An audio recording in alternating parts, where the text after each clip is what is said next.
Do you like movies and games also?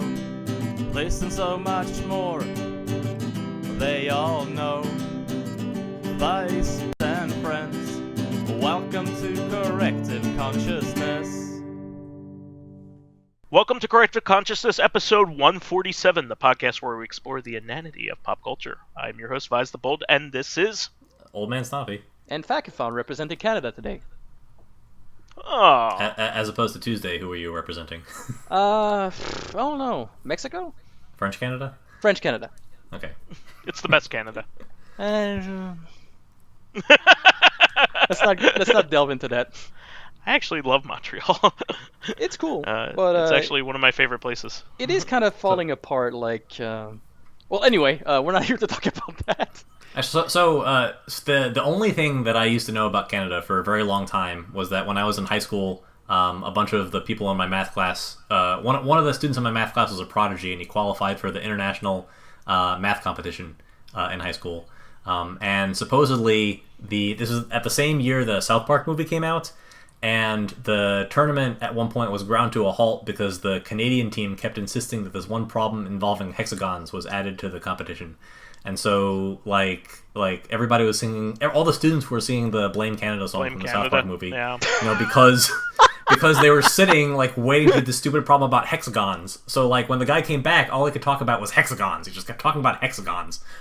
You know, so I don't know what it is about Canadians and hexagons. I don't think that you give me a lot of insight on this, but that was the only thing I knew about the country for a long time. We hate Hexagons. that shape so much, dude. You have no I idea. actually love that shape, and for a tangential reason, I actually won. My brother was a very adept player of Scrabble, and he was on a team with his future wife.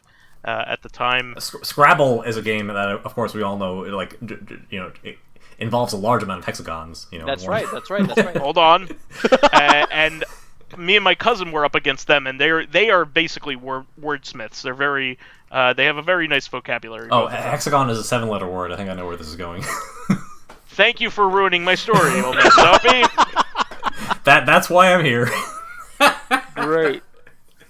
You know, I was seconds away from saying that, what I was getting at, and you just had to jump in there. Please continue. Restart the podcast. Oh, thank you for figuring out the puzzle, which I led you to. Okay. You're welcome. You're a genius, you idiot. Just life things, you know. But we came across hexagons as our 7-letter word, and we had nothing else that game, but we still won because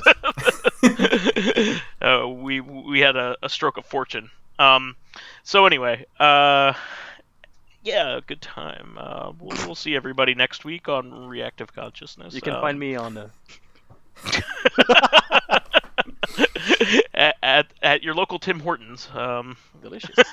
We have Tim Hortons in the States too. Yeah, only recently though.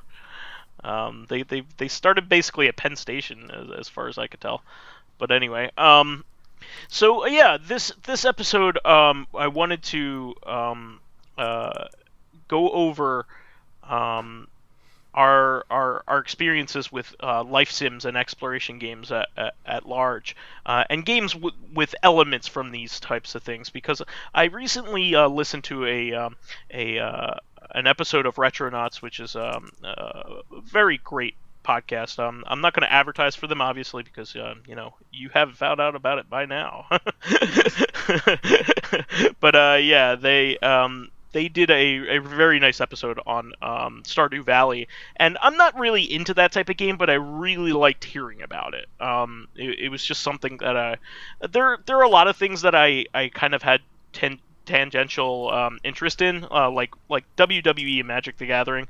I do not follow them directly, but I do like hearing them as distilled through OldManStompy here, and it's the same thing with a lot of other things that I like. But I wanted to have the opportunity to talk about these types of games because I feel like they're unsung, because there are certainly people that are like more hardcore types that don't really take them seriously, but there are certain players of video games that only play this type of game, and they wouldn't even say that they play video games because of it.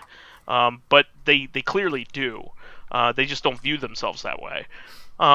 So OldManStompy is a devout fan of Animal Crossing, and Lou has a few that he's wanted to talk about. So I wanted to give you guys an opportunity to talk about these games and their systems. Cool. Can I just add one thing?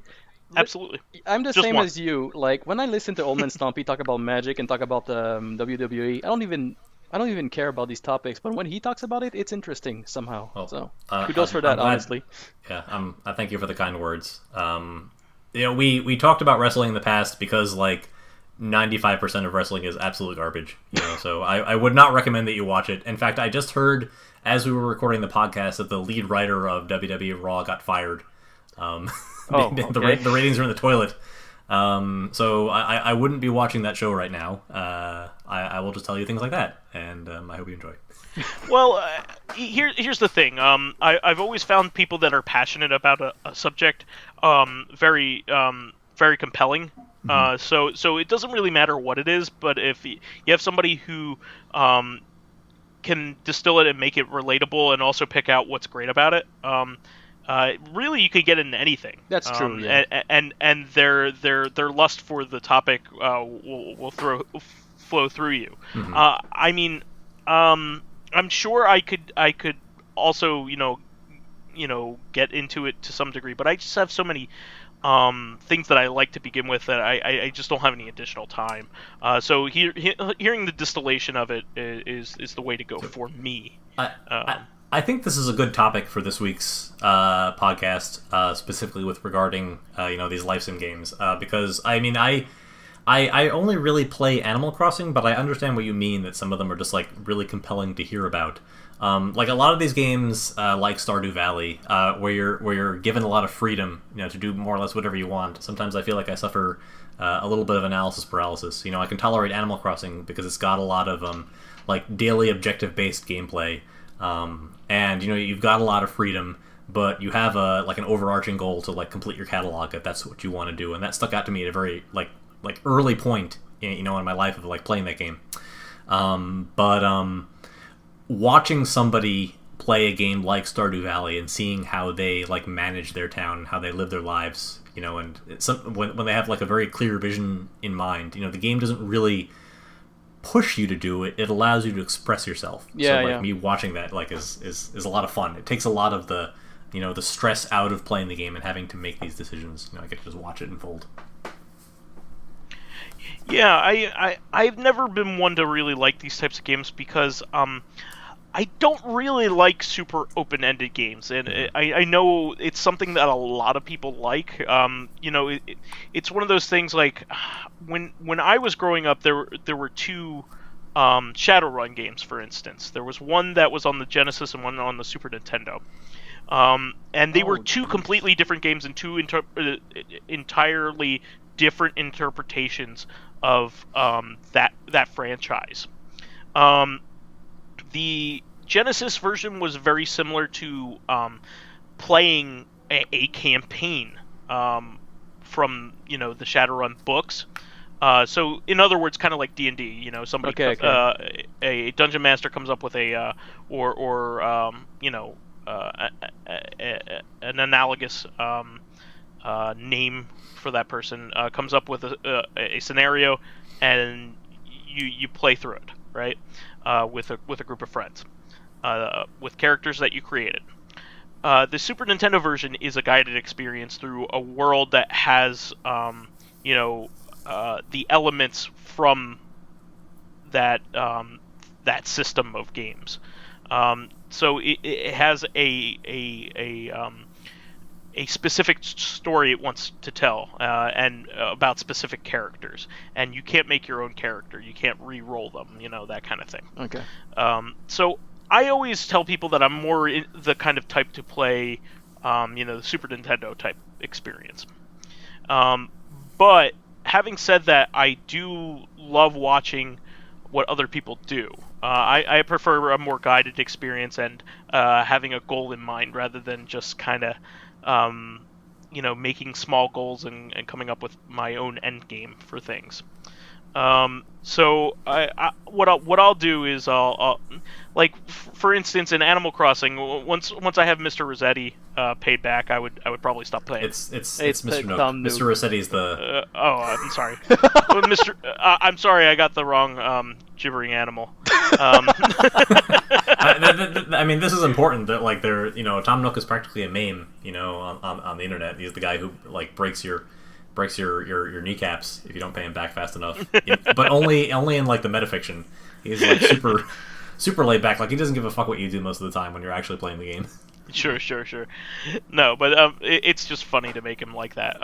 But yeah, I'd be the kind of guy that would play the main goal and then just kind of like I'm the kind of person that wouldn't play the new game plus in an RPG where that was the focus. A lot of things like Disgaea, the real goal is to level up your characters and get them all the way up and have a lot of fun doing that.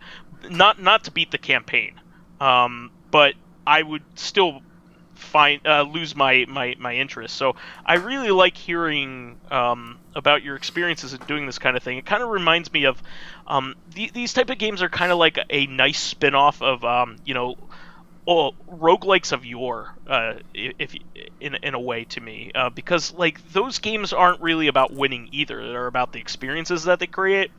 Like things like Dwarf Fortress and like Angband and things like that, and Rogue and other games like that. They're more about seeing how the world systems interact and things like that than just winning.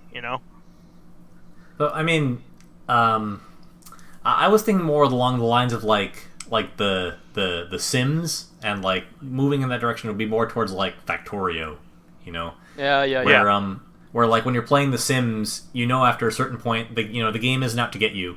Once you've got a town in steady state, the only thing you can do is you have aside from the scenarios, because some of the Sims games have like single case scenarios where you have to like fix the town in some number of years, and sometimes like in the Sims, like in the Super Nintendo one, the reward for finishing all of them is like a giant map with no water on it that gives you like the maximum possible building area.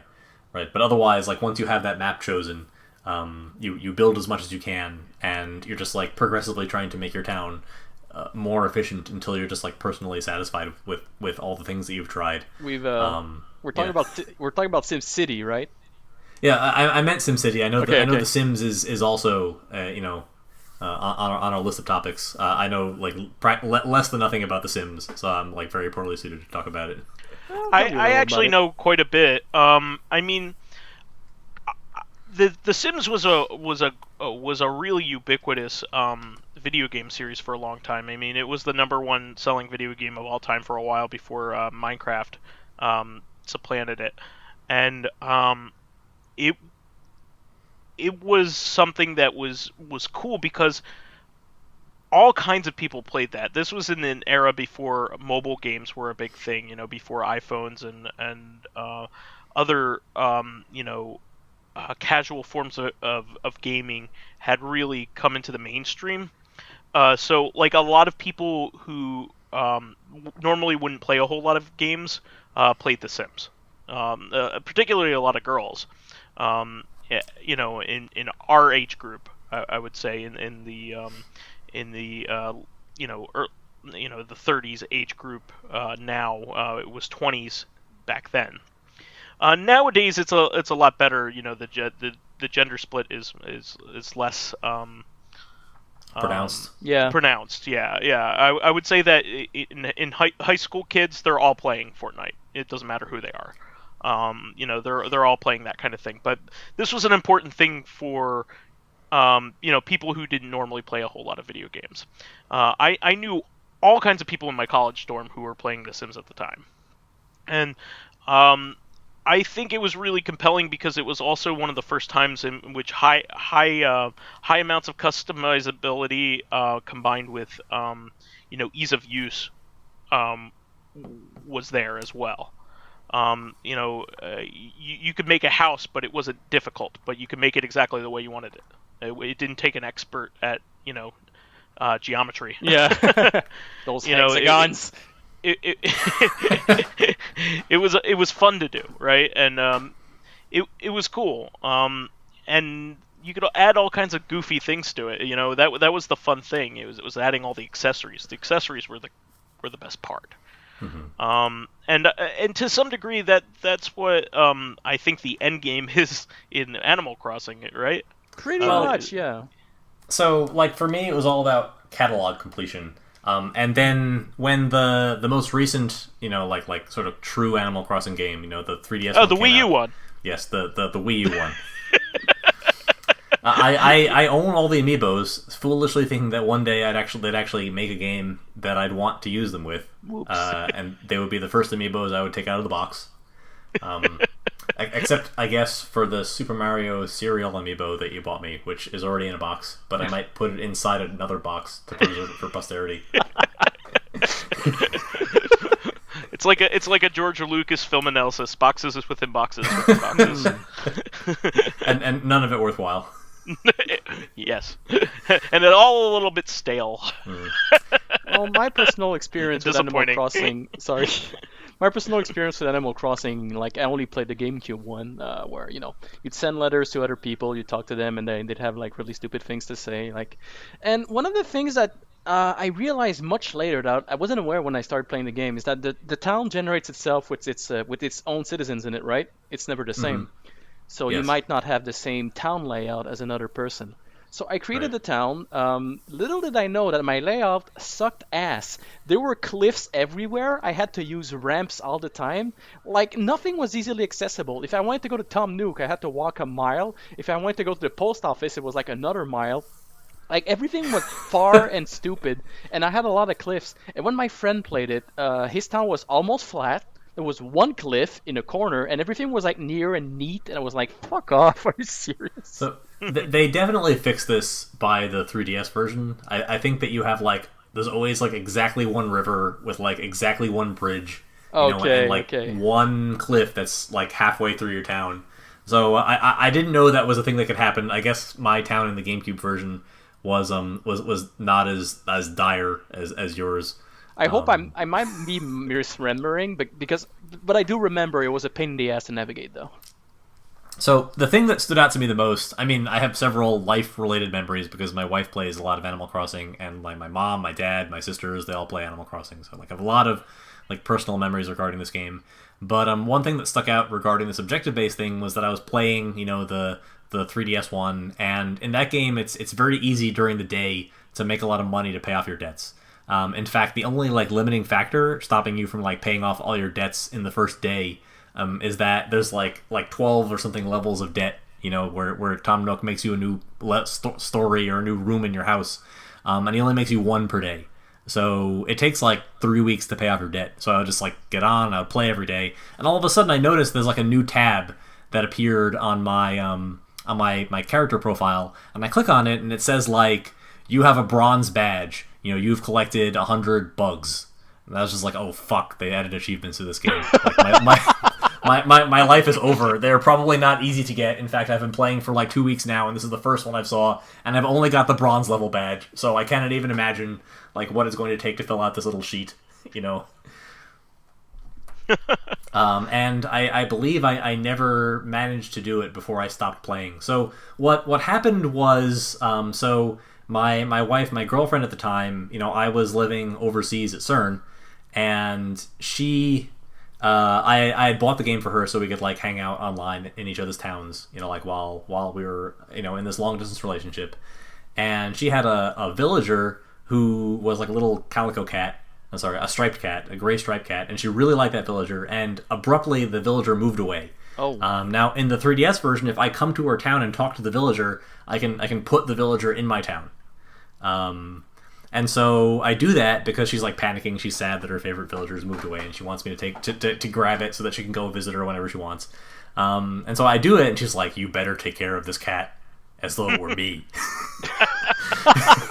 And so you left her in the rain to fend for herself. So that's a different story. Good luck out there. You went to go get amiibos. Well, clearly I treated the cat in the game better than I treated my actual girlfriend. So every day for like 2 years, I would log on to the game. I would do like my Animal Crossing chores. I would like water all the flowers. I'd pick all the weeds. I'd talk to all my guys, and I'd always talk to this cat. I'll be like, because if you talk to them, usually they tell you if they're planning on leaving. So I'll be like, no, you have to stay here. Here, take this this orange. Take this like present. Just stay. I don't want my wife to be mad at me. So this went on, like I said, for like 2 years. And then eventually I just couldn't stop it. She decided that she had enough, and the cat in the game left me. It got to the point where like I was a postdoctoral fellow in physics. And my graduate student who I was supervising, he walked up to me and he's like, so how's your girlfriend? And I was like, okay. And he was like, and how's your fake Animal Crossing girlfriend? I was like, she's fine. Very well pampered. So when she finally left, like I didn't have anybody else to talk to because like my wife, she can't come to the game and get the animal back. It doesn't work. And I had nobody who was still playing the game who I could talk to like rescue this cat. So I just had to let her go, and I talked to her about it, and she's like, "Oh yeah, it's fine. I forgot about that." I was like, "What, are you kidding me? Are you kidding me?" You must be kidding. I must be. Yes, I get it. I don't get it. Can you please explain? No, never mind. Oh man, that's a weird experience to go through, though. I just for our viewers, I have to inform them that Vice probably did actually get it. Yeah, I think he did. Probably. My favorite is that interaction you have with your dad over Animal Crossing. Okay, I mean I could tell Animal Crossing stories like for an entire podcast. No, that's actually why I kind of made this topic. You're really crafty, huh? This is an important lesson that I learned at a relatively early age before online gaming was really a thing. So I had mentioned that like my whole family plays Animal Crossing, and so my dad for Christmas he bought all of us copies of the DS version, Wild World I think it was, of the regular DS version of Animal Crossing. And so like we would spend like we were all home for the holidays because we were all college students, me and my or in high school, me and my two sisters. My mom, my dad. We would spend like our holiday breakfasts like not talking to each other, just like sitting there playing Animal Crossing, like at the table eating eggs or cereal or whatever. And we would like go to each other's towns because this was the first game that you could really do that. In the GameCube game, you just all lived in the same town. Yeah, only one of you could play it once, right? So we thought it was so cool that you could like go visit everybody's town. So I like finished breakfast. I went back up to my room and I was in my mom's town. And I saw that, so in Animal Crossing, every day, if you like shake all the trees in your town, because it's a forest, that's the Japanese name, the animal forest. If you shake the trees, 2 of them will give you furniture every day. And I saw that my mom had like shaken the tree and gotten a furniture, and I like ran up and I grabbed it and I left, and I like a jerk. I ran out, give me that. And it was like a snowboard or something. And I ran out of her town. I went back to my town, and I'm just like, haha, I got away with it. And then like 5 minutes later, my dad walks up and he just like punches me in the arm. He's like, give that back to your mother right now. And so like when you're an online gamer and you troll people, usually you don't have like tactile feedback. Their actions have real life consequences. But I got that at a very early age before I became like that sort of person. Take this outside, bro. So I have to thank my dad for teaching me not, for giving me that personal and physical reminder, not to steal furniture from my mother in Animal Crossing. That's true, because on the other side of the screen is another person. Yes. That's the lesson that all of you should take away from this. Not that you should also all not steal furniture. Yeah, it's from like my that mother. Sliders episode where if you die in the game, you die in real life. It's an original concept. Yeah. Yes. They stole it from me. One of the cool things... Oh, sorry, go ahead. No, go ahead. I was actually going to get you give you a lead-in here to whatever you would like to talk about with this subject. One last thing about Animal Crossing I was going to say is that one of the cool things, especially as the games went on, is that there were more and more citizens. Usually, like in the GameCube game, there was like 4 or 5 types of citizens. Like there'd be like the cool ones, the sports guy, the nerd guy, just like they would kind of blend together at some point.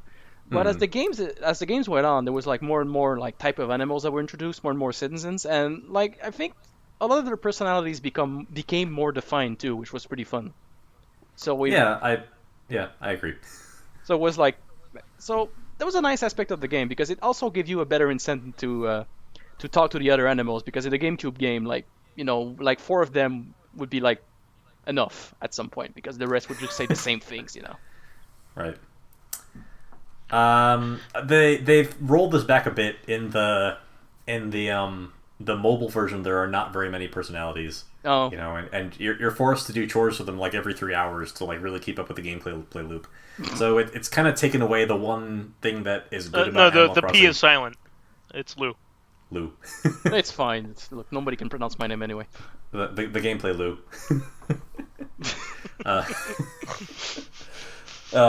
Which is that Animal Crossing is supposed to be a game that you play at your own pace. That's like specifically why there's only so much you can do in like a day. Yeah. But like the mobile game has a mobile game styling where you're expected to play it like for the rest of your life all the time.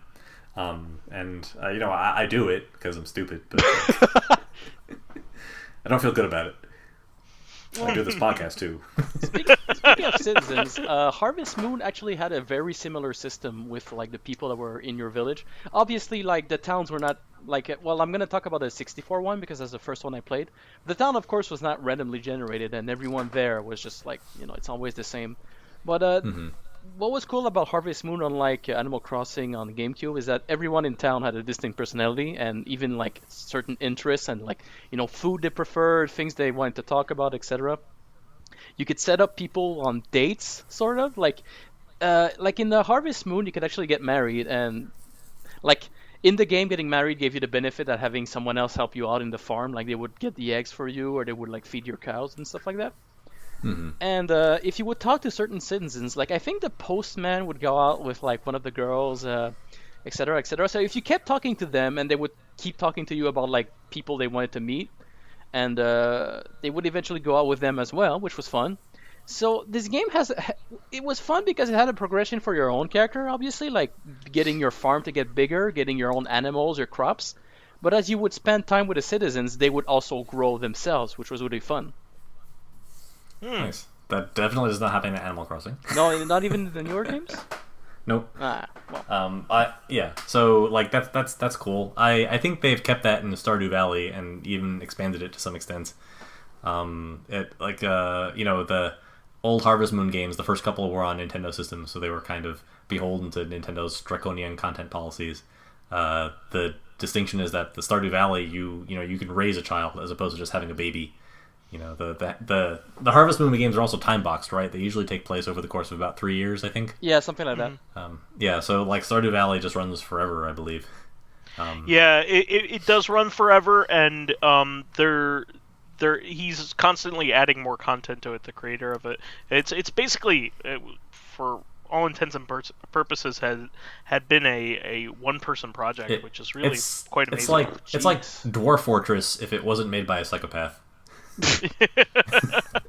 I'm not aware of the psychology of the Dwarf Fortress guy. I didn't know that this was a thing. I don't want to speak personally.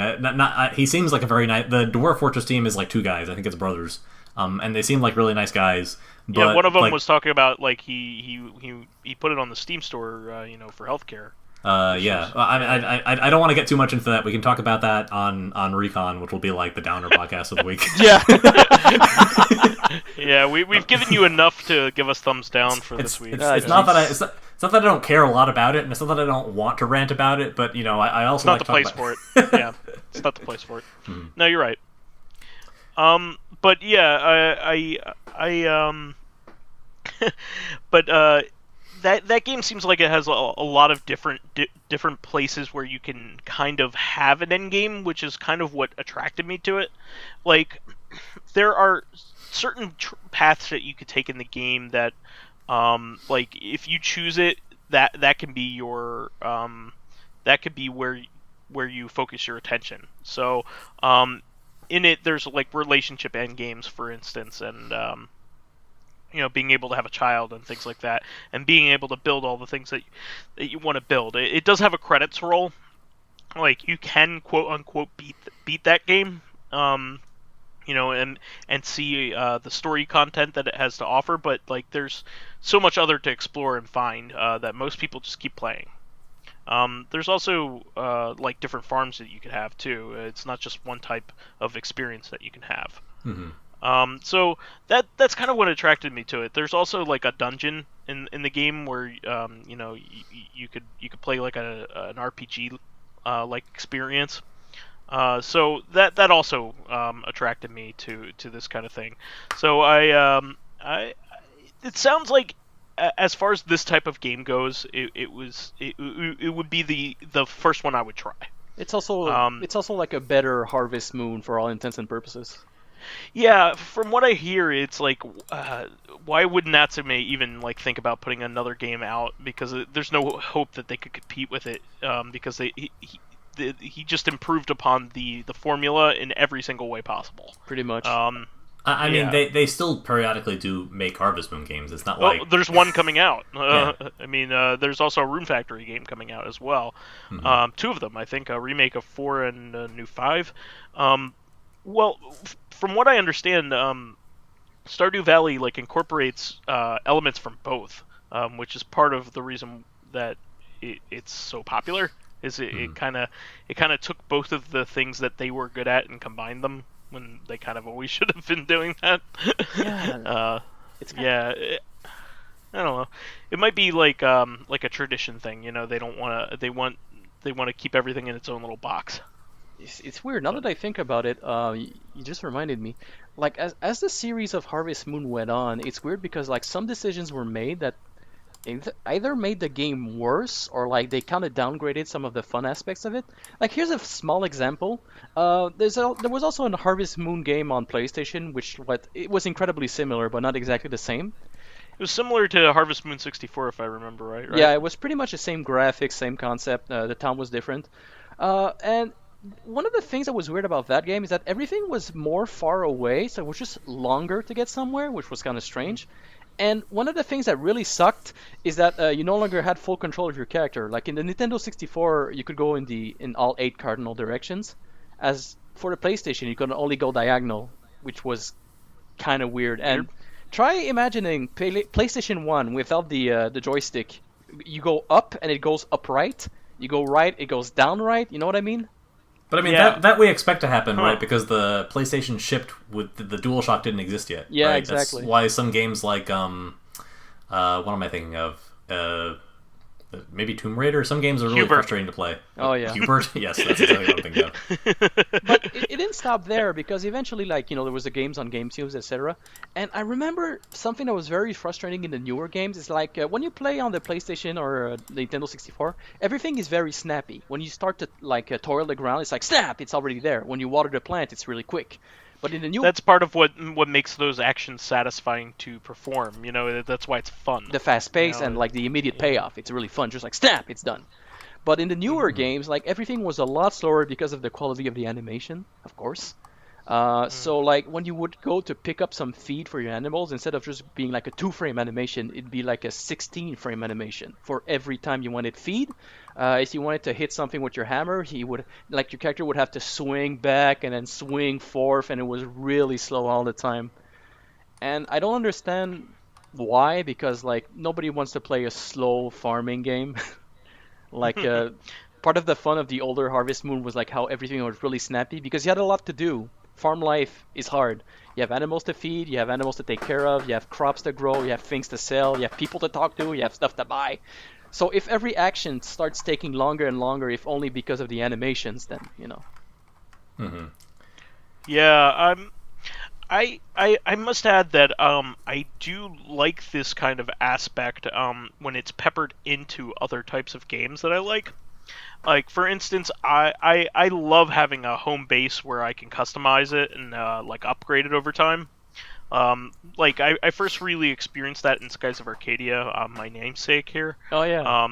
Because you could upgrade your your base over time on Crescent Island, and there's a lot of stuff like that. Like I love in Breath of the Wild, like building your home up, and also adding new features to your home that you could use. I used to do that in the Elder Scrolls games and the Fallout games as well. Oh yeah, me too. My major problem with those is that eventually you get to a point where you can't do anything to it. You can't. They're kind of limited in their customizability. You can't affect their their structure at all. Usually in those types of games, but you can add things and trinkets to it. So, I think that I do like this kind of thing, but I like it when it's a side activity rather than a main activity. Kind of like in Fable. But then you kind of wind up with what you're talking about, where like it's intended to have an end game. Like the base in Skies of Arcadia, it eventually reaches the point where you have everything, and it's intended to reach that point before you reach the end of the game. Yeah, that's kind of the shame about it. Is like I kind of wish. I mean, we'll probably eventually get to the point like this. Like Fallout 4 tried to be like this. And it just had a creation mode that was way too complicated. It was so complicated, and you needed to do it because it was part of the tutorial, and it was just a pain in the ass. Rather than being like something you loved. I kind of yearn for the days when eventually we can have like a fully featured life sim within like an adventure game. That would be really cool. Or at least like a side game or something like that. I yearn for that. That would be a lot of fun. Yeah, I know what you mean. It is hard though, like trying to like marry two big aspects of two different types of game together. It's fun when it works out, but sometimes like I guess most people want to do it in their games, like in Fallout, but you have to, I guess, cut corners. You can't like go the full mileage. The difficulty, I guess, is like keeping the curves of the two parts of the game, relevant. If the life sim is too fun, then you'll never do the adventure, right? And if the adventure you gain no tangible benefit from doing the life sim, then a lot of people will just do the adventure. Yeah. Right. That's very true. I didn't think about that. Yeah, I think some early MMOs had that kind of problem. I think Star Wars Galaxies kind of had that problem. Is that like some people really loved like the life sim aspects of it and didn't really even go and do the adventure stuff. And that's kind of what made that game compelling. It was like you had different types of players. Yeah, I thought they that could coexist. I thought that was by design, when you talk about that. Like, there were people who were dreaming about role-playing just on Merchant, not necessarily even going out of the town that they lived in to, like, pick up stuff, because that's for, like, adventurers and scavengers, just, like, learning to be a good merchant and staying in the confines of the town and just being better at it than everybody else. That's similar to... Oh, sorry, go ahead. No, all I was going to say is I think I can only hope for a first player experience that kind of like provides you with that. I don't see it ever kind of happening anytime soon, just because like there's no money in it. Like, yeah. I used to make fun of my parents in Animal Crossing because like when I introduced them to the GameCube game, they had this relationship where my dad would play, at night. When he came home from work, and he would fish, which is the easiest way to make money in most Animal Crossing games. And then he would make a lot of money and put it in the bank, and then he would go to work during the day, and my mom would come home, or she would just like take all the money out of the bank and buy like a whole bunch of stuff from the catalog, and she would fill up the house. And he would come home and he would walk into the house, and he can't even get into the house because the floor is like packed to the gills with just like shirts. Did they realize the irony of this, or so in my head it was like this is a life sim, where you're doing like literally what you do in real life. That's amazing. So when you talk about like a first person experience, where you like have a job, and like manage a house, like that's my life. And so there has to be enough like freedom to payoff. there has to be enough of a fantastic aspect or a fantasy aspect of it that it's worth just like going out of your way to live your life well. Yeah, I get you. So what I was gonna say about like the Star Wars game is that nowadays they kind of have that idea with Black Desert Online. You can do pretty much. Okay. I think you can do pretty much the same thing. You can either go on an adventure or you can be a merchant. Except, I guess in Black Desert Online, if you are a merchant, you are also like heavily encouraged to like do trade routes. So eventually you have to leave town to go to another town, establish a route. So it's a similar concept, and the graphics are amazing. Like the character creation of this game is it's great. Mm-hmm. I'm always tempted to try to understand, at least like at a high level, what like EVE Online is like. Oh god. Because that's like another this is animal something unto I'm a tangential fan of, but I would never want to actually play it. Me neither. So like Me neither. it's cool to me, for example, that there's a community objective to see like who can travel the furthest from the starting points, and then also there's like a refueling team that like plans out missions to like bring those people who go like unspeakably far back successfully. Mm-hmm. That's like That's the kind amazing. that's the kind of emergent gameplay that you like want from your like extremely successful life simulators. Is something that the designers If only never real life intended. were that much fun and cooperative. Yay. Yeah. Speaking of that, so I have. Speaking of all of this, like something that was cool. Speaking of space, was Spores, like where you started as an amoeba and yet eventually you go out to space and like explore the universe. It's not, of course, it's not as. Spores is an online game where like you're alone, right? You don't have. OldManStompy has lots of amoeba. Amiibos. But in EVE Online, what's fun is that everyone is there at the same time. It's on a server. Mm-hmm. But Spores is just you see the creations of other people in your game. So what was cool about Spores though is that the creation aspect of this game was amazing. Like you could do your own creatures and they could look however you wanted them to look like. Like it didn't matter if they didn't have any legs or arms. Like as long as they had a mouth, I think it was good enough to go. Nice. Yeah. And not only that, but eventually, like I think your spaceship were also fully customizable. Not sure about your buildings. I think you could. But one of the downfalls of Spores, which is kind of weird, is that it becomes boring because once you're done creating, there's really nothing else to do. It's kind of like in The Sims. Once you're done with your house or you're satisfied with it, I mean, going to your job sucks. Cooking breakfast, who cares? And sitting down and watching TV so your guy doesn't get depressed. It's like, okay, well, that's I just want to make houses. I mean, sounds like life. Once you're born, you want the fun parts of life, not the tedium, like drinking water and having to bathe. Or you're basically, yeah, like, oh, I need to pee. Yeah. It's like, okay, but I'm like, I'm It's doing. like, oh, I have to put up with my cirrhosis.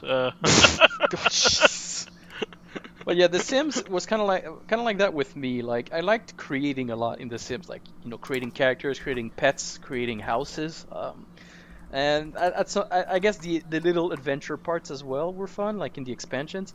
But once you're past that, like the core of the game is incredibly boring. Yeah. Wow. Well, that's why a lot of people like. They would just go into the character creator over and over again and create new people, Yeah. and new people in their lives and things like that. Recreate new people and also come up with new people, and also the house creation. But once you have your house, then that's it. I guess you can make another one, but. Yeah. I mean that's. I know a ton of people that like basically bought wrestling games so they could use their fully featured character creators. Lots of people do that. Even I did that. Yeah, and you have a party based around creating a character with your friends, and then trying it out, and then never playing it again until you wanted to do that same very thing. That's exactly the experience we had too. It's funny. They're very clever about it too in some of the wrestling games. Like they put like very generically named movesets that are clearly like the finishers of people who are not under contract with WWF, so that you can like really make your character. Yeah. The old NCAA sneak that they used to so it used to be that when they had NCAA football and basketball video games. Those are the college ones. Those players can't be licensed, for video games. They can't profit. The individual players can't profit off of these things due to the nature of them being in college rather than in professional sports. But what they would do is they would allow you to put the names on the back of the jerseys, and I think they even had the announcers say the names once you did so. Oh. Yeah. So they got away with that for a long time because of that. There was a at least it might have been Michael Jordan. Like he couldn't be player 23 or 88. Is it 88? Yeah. 88, yeah. Yeah, 23, yeah. 23. But yeah. You could usually, if you made a character, get the announcers to say it, because there are, of course, other basketball players named Michael and Jordan, right? So you could usually assemble it. Oh, okay. Yeah, they got around things. I think there was maybe Ichiro Suzuki. I think also had this problem. There were a couple of like random players that had like copyrighted their names because they expected to be like superstars, and you had to work around it. Yeah, really only Michael Jordan was successful at it, and Shaq. But Shaq always played ball. He would always get the paycheck. He wouldn't price them out. Whereas Michael Jordan would. Independent game developer Shaquille O'Neal. Independent game rapper. It is a sentence in the Kickstarter for Shaq Fu 2. Independent game developer Shaquille O'Neal. Oh boy. Oh boy. What a weird sentence. Yeah. I think he's self-aware. I think he is. Oh, he has to at this point. He's a funny man, but he's also very successful, despite how shameless he is. But that's kind of his shtick, I think. But anyway, any other final words on the subject? I mean, there's plenty of exploration games that I didn't even get into here, but I think we had a lot of really good talking points. Yeah, I have a little an extra minute here. Oh, please. Well, there's also Endless Ocean we have here, and oh yeah, I did want to talk a little bit about that. At least and say that that's again one of those types of games that I kind of like because you're building up your base. With collectibles in that game. Yeah, it's also very calming and soothing. It's pretty cool. Yeah, it's a favorite of Lotus. I haven't put too much time into it, but it's definitely a game that I'm attracted to for sure. It's definitely not the normal sort of game. It's more about enjoying what you have and the sights. Yeah, definitely. Rather than and the experience of it all, rather than winning per se. Which is pretty cool. Yeah, that's it. That's all I have to say. Okay, great. Well, we do have a couple fan reactions here. If you could oblige, OldManStompy. Sure. So we'll start with the fan reactions, right? So first is from Dracologist, who says the Deadpool game puts a disservice to the character, which I'd love to hear about because we all seem to like it on the podcast. Yeah.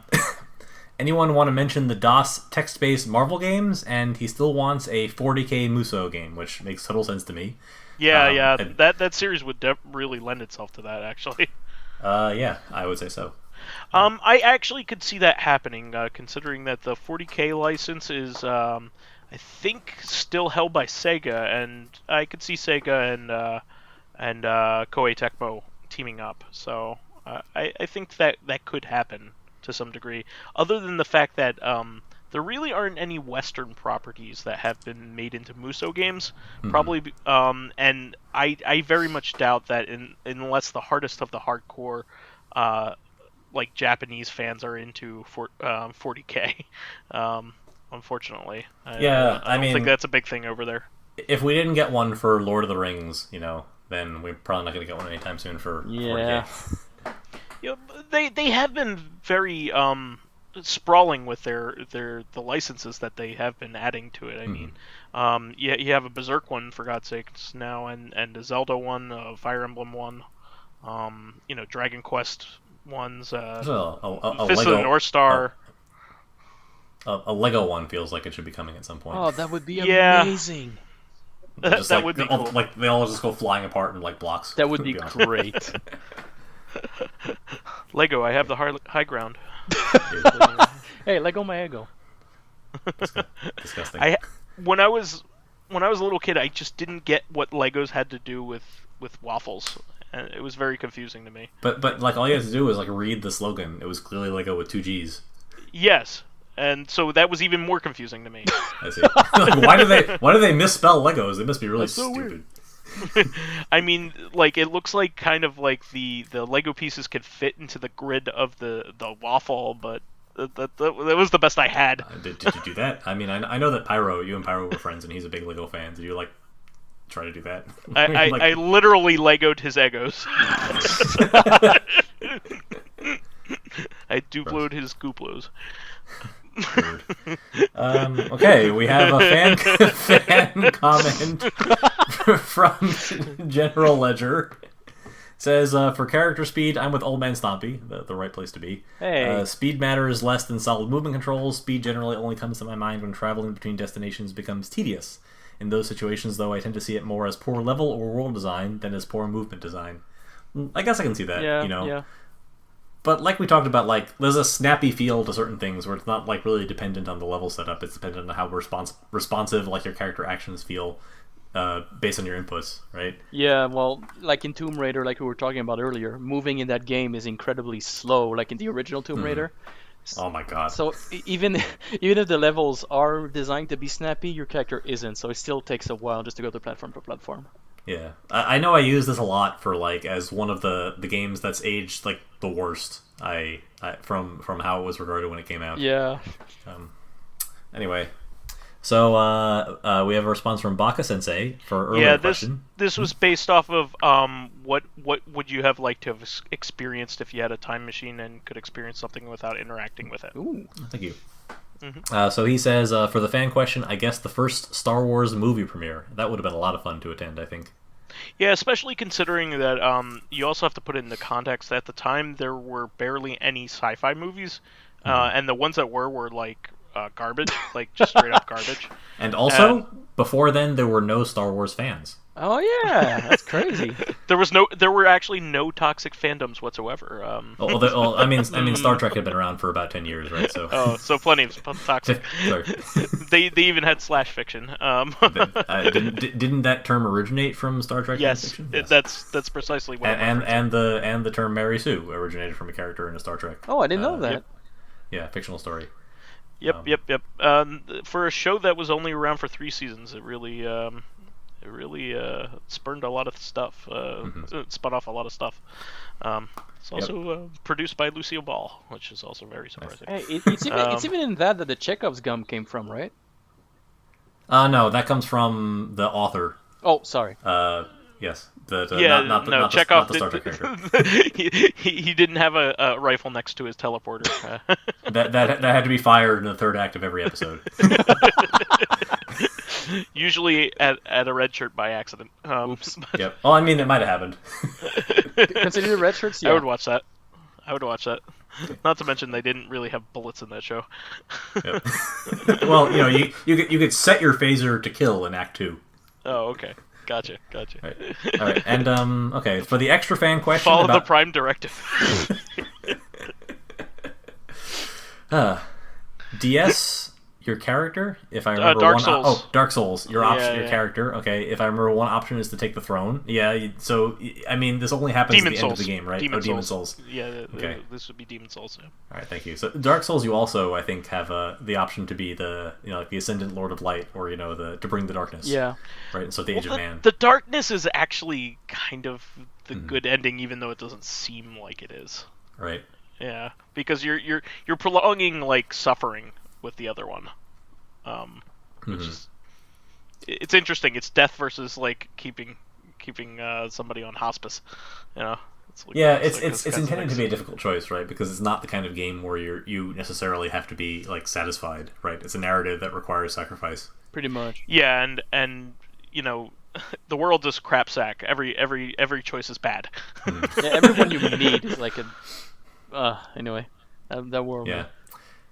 We've also got Legacy of Kain, and in the same game series, Magus from Chrono Trigger. Yeah. Nice. I remember being able to play as Magus from Chrono Trigger was like a jaw-dropping moment, because it comes, I think, right after the protagonist of the game dies, Yeah. which also doesn't happen very often in video games. So for you to get this pick-me-up that, like, you get this awesome character if you really want to, or you can kill him, either way. You know? So I never knew that you could play as him because I was like, I have to beat him because like he's the guy I'm fighting. So I just always beat him when I was a kid. So like I never knew that you could lose to him and then use him. The first time I definitely killed him. I don't remember what made me spare him. I think I was just playing the game a second time and I was curious. You don't kill him as much as he like sees that you're powerful enough and kind of runs away. Yeah. Yeah. But yeah. But I mean, he must. I thought he dies, like he jumps off the cliff, because that's what turns Frog back into his human form in the ending. If you beat it that way. Oh, I always remember him just teleporting away and you never see him again. Maybe I'm misremembering. It's been I might be misremembering. The it Mandela too. effect at work here. Indeed. It was like 15 years ago at this point. Anyway, after that we have one fan question from Insane Buffoon. What do you think elevates a piece of media from being just okay to amazing? Definitely not a question that has a short answer, but we'll do our best to distill it. I'm going to go with a recommendation from either myself or OldManStompy, especially when it comes to Blades of Time and Four Heroes of Fate. Four Heroes of Light. Yeah. I'm sorry. I'm just going to say what I've always believed, that if the creator has a lot of passion for what they're doing, it almost usually shines through, even if it's something that turns out to be flawed in the end. That's kind of what Ed Wood is all about. Is like, he had an amazingly flawed movie. He clearly just didn't know how to make them, competently in any sort of way. But he loved doing it, and you can kind of feel it when you're watching it. It's still a fun movie to watch, even if you aren't watching it in like an MST3K context. It's kind of like The Room is like that too. You can see that he put so much effort into it, and there's some earnestness to it. I think it's really the passion that needs to flow through it in order to take it from being, something that technically works to something that like resonates with somebody and means something. I'm going to go ahead and say that, like, to me, something sort of elevates itself to a new level of like artistic integrity if you feel like you sort of project a little bit of yourself into it and like leave a little bit of yourself behind, when you finished it or completed it or stopped watching it. Which also tends to mean that when multiple people like ingest a work or watch it or play it or view it, that they tend to have different experiences in some way. I think that's so. I sort of view this in the context of the discussion we had last week about the Muso games, where we said that they were pretty good, and that was the ceiling, right? Because it's kind of fun just to like wade through waves and waves of enemies, because you feel like you have a lot of agency. But for the most part, everybody who plays the game has pretty much the same experience. Maybe you have a slightly better one because you really like the property that the game is associated with. But like a really transcendent game will pull a little bit of you into it, or a transcendent movie will do that. We also said that about the Lego games as well, or kind of a similar experience. Yeah. That's not going to be anybody's favorite game unless it's like something that they just like. That's the only thing they played. You know what I mean? So when we watch a lot of bad movies, like I tend to have trouble getting into it because to me, like the only thing I feel a lot of the time is like at best, a sense of curiosity as to like how the movie or like this really bad piece of work like wound up like this.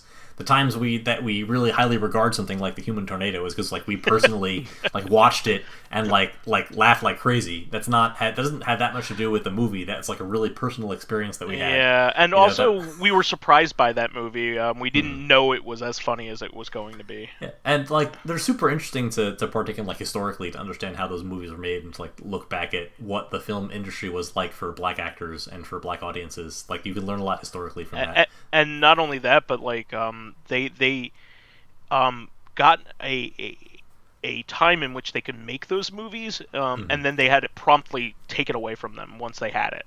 Right. Which is the worst part about that. You know, you may look at those blaxploitation movies and go like, man, they were crappy or whatever, but at least, you know, African Americans were making movies and they were doing it on their own terms, and they were entertaining, and they would have gone further if given a chance. But you know, it was taken promptly away from them once they had set up the infrastructure for it, which is really a shame. Right. But yeah, I digress. No, it's a worthwhile digression. You know, it's a discussion that we should have. I like it happens in wrestling too. You know, there were notorious black wrestlers even in the Deep South who were extremely successful because their personalities transcended the limitations of the characters they were required to play. And Rudy Ray Moore is one of those people as well. Like, when you can tell that he's, you know, a badass. Not necessarily that he is one in real life. I don't know how many people he can. I don't know if he beats his own ass twice a day, like he claims to do in the movie. I bet you he could if he were still alive. But he also had charisma through the roof. Especially back then, he helped like lay the foundation for rap, for God's sakes. On top of being a successful comedian and director at the time, you know. It's just it's bad. You know, he had just so much talent, and he was also really funny. And he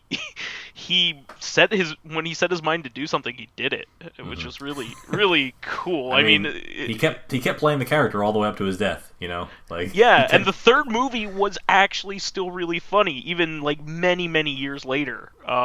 Like, you would expect something like that to be like a retread. You know, and would be tired, especially since he was an old man at the time. But he did something completely different with the unfinished third movie, and what we got was really funny as it was, and it was completely different than the first two movies. He still had it, which is amazing. He was shooting lightning at people in the third movie. He never shot lightning at people. He was like drinking, in the first two drinking movies. like acid basically, and it gave him teleporting powers. That was He had a bad guy that shot snakes at people. Yeah, shot, quote unquote. But he also knew what made it funny. Yeah. It also had really, really funny, really terrible male nudity of himself in it. It's just, and he knew that was funny. Like, I mean, it had him like basically dry humping fully clothed, you know, prostitutes in the back of his car. I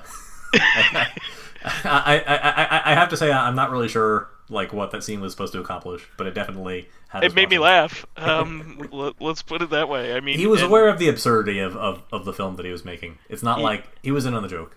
Yeah, and he helped create the air for that absurdity to even exist, which was just great. I appreciate that we will that back into a positive celebration of Rudy Ray Moore's life. What a man! I wish he was R.I.P. I wish he had gotten a chance to finish that movie and live on after that, but it's unfortunate. But so, yeah. Fakafon, do you have any? Well, any thoughts? I think the same thing as you guys. It's something that's interesting, that's passionate. It's something that I think the only thing I can really add to what you guys said is that it's also. I feel like when a piece of media really jumps at me or at my friends or anything is when you can feel like the handprint of the person who made it or the person who participated in it. Like, it's hard to explain, but like, there's certain movies, like even in The Room, you can like, it's some Tommy Wiseau through and through. It's this guy's creation. You can feel it in the entire movie, and that's what's fun about certain works or certain artists or certain writers or anything is like when you can look at their work or read their work or whatever, and like you clearly know who wrote this. Like you can clearly see there was someone who made this. Like certain movies, you'll watch them, you'll be entertained, and you'll leave. But certain movies, even if you're not particularly entertained, you'll feel the work that the person put behind it, or like the thought that went through it, and it doesn't have to be that obvious to your consciousness, I guess. It's no, I know what you mean. I totally understand. I mean, you picked a really good point because like nobody besides Tommy Wiseau would make The Room, and I think nobody else would even try. Yeah. Not only, and no one ever will ever again. It's a completely unique thing. Well, Lou, I think this is a particularly good question for you because you, more than anybody that I know and follow on the internet, follow a lot of content creators like yourself. I mean, that's part of, I'm sure, what attracts you to our podcast to begin with, and Lotus's stuff by extension, basically how we met. But you know so many people that are really fighting and trying to create and trying to be noticed, and you do everything you can to spread their works as much as they try to spread yours. Yeah. So what in particular attracts you to a lot of the people that you follow on Twitter, for instance? Them, usually. There's a lot of excellent artists out there, people who can draw great stuff, amazing stuff, and these people suck. I never want to hang out with them. I never want to meet them. It's even if an artwork is not necessarily the best, or even something that I like, it doesn't resonate with me. Sometimes just the person making it is the one that will resonate with me, and for that I appreciate their work. Like, for example, I watch a lot of Lotus Prince's Let's Plays, and I don't play horror games, and honestly, like, apart from Resident Evil, most of them I don't really care about it. But I watch his Let's Play, and I love him. I love what he does. I love how he plays. I even love how he plays the games, He doesn't play like me. He plays its own way. You know what I mean? You like a scaredy cat. But yeah. We've had a lot of discussions in private about Lotus Prince's playing style, and obviously I've done personally 2 co-op Let's Plays with him, and it is an experience, let me tell you. I've done many. But you know what I mean is like I never thought I'd meet someone like Lotus Prince because his interests are so different than mine. But like, I don't care about horror games. I don't watch horror movies. I'm not an English major either, so literature is not really my department either. So, well, Lotus is a very unique person, and it really shows that his passion for the things that he likes is immediately noticeable. Yeah. And that's part of the reason why I love having him as a friend, is I can listen to him talk about anything, and he does.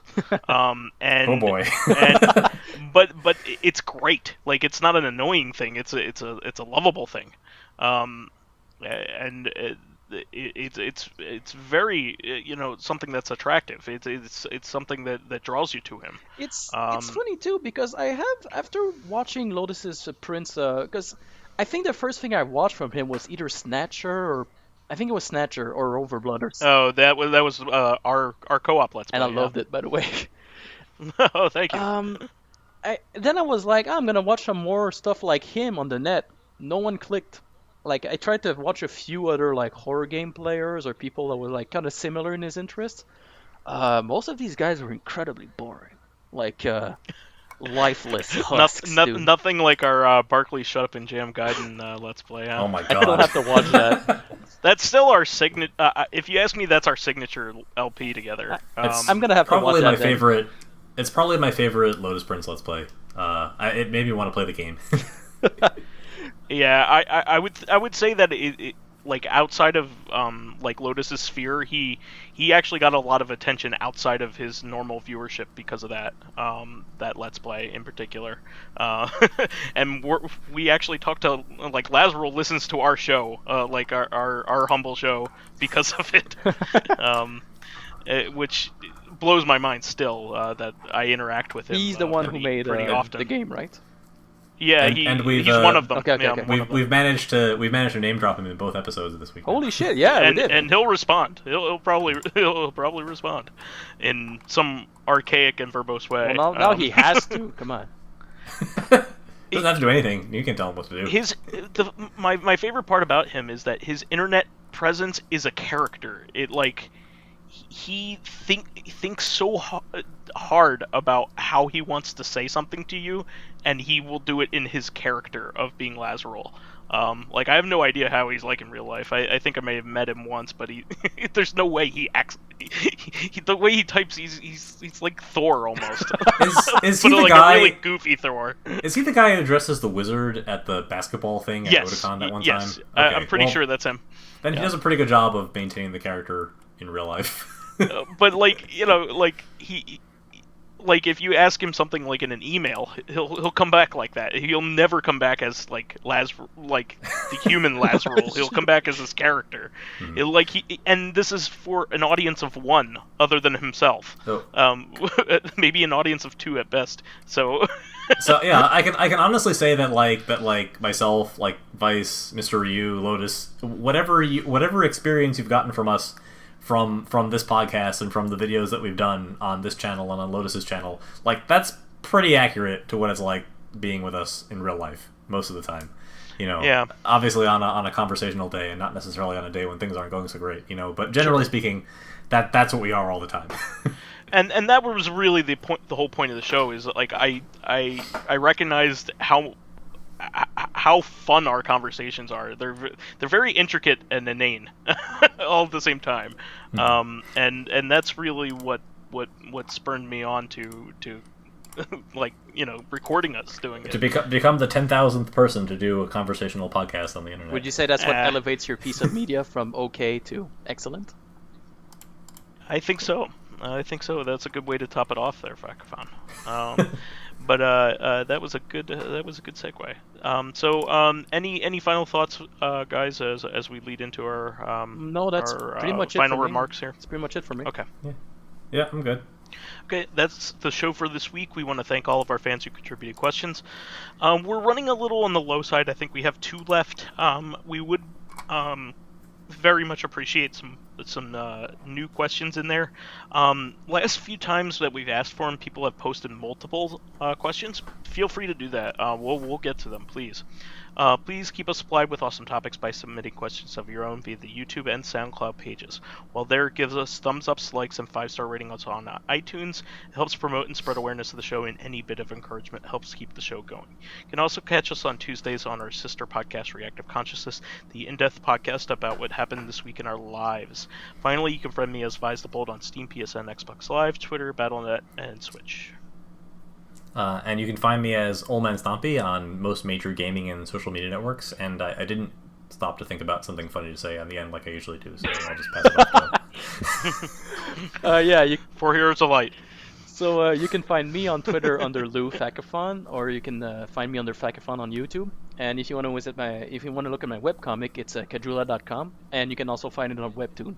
Although Webtoon is very particular about the way you need to write like a name before it finds it. Like if you write Kajula Chan without like the uppercases, it won't find it, which I think is ridiculous. So don't forget the uppercases. Wow. Got it. Yeah. So find you on Twitter. Yeah, it's easier on Twitter. I just post it. Yeah. So. Yeah. I might add your passion for that shines through. You're very you very much pay attention to your work, and I do love your booty collection. It's probably my favorite that shines through. I'll keep that in mind then. Personality. Yeah. And also Lotus Prince. Yes, as well.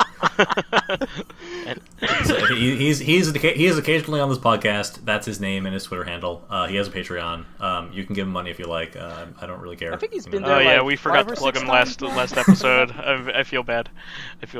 I know I say this all the time, but it feels always very weird to me, like trying to give Lotus Prince money for something that I can just go to his house and bother him to do. Here, do a thing. Bring a knife. Dance for me. Here's a Neo shekel. All right. Well, we will catch you for another episode of Reactive next week, and hopefully we'll be able to rein it in. But I really enjoyed this week's. I really did. As deep as we got at the beginning, towards the end it got hilarious. So definitely go back and listen to that if you could stomach the serious business talk. I think it was still funny at the start, but in the fall into an open sewer hole and die kind of comedy. Oh jeez. Good point. All right, everybody. We'll see everybody next week. See you later. Cheers.